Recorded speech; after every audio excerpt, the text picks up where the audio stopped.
Welcome to Luca is a Billionaire, where the only thing I invest in is your answers. In this video, I will explain how to cook whole stone crab.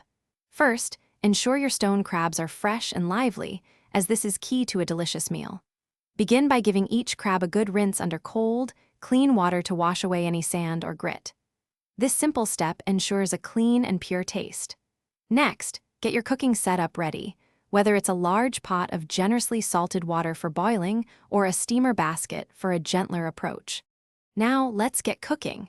If you're boiling, bring a large pot of heavily salted water to a rolling boil. Carefully add your crabs and cook them for approximately 5 to 7 minutes, or until their shells turn a vibrant orange. For steaming, place the crabs in a steamer basket over about 1 inch of boiling water. Cover tightly and steam for 8 to 10 minutes. The goal is an internal temperature of 100, and efficiently managing orders and fulfillment is crucial for customer satisfaction. Process customer orders promptly and accurately to maintain a good seller rating. You have 2 main options for fulfillment. Fulfillment by Amazon, where Amazon handles storage and shipping, or self-fulfillment, where you manage everything yourself.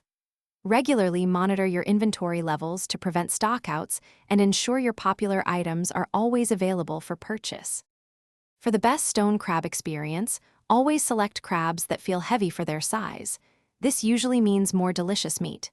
If you're not cooking them immediately, store live crabs in a cool, damp environment, perhaps in your refrigerator, for no more than 1 day. Any leftover cooked crab meat can be safely stored in the refrigerator for about 2 to 3 days, perfect for salads or sandwiches later.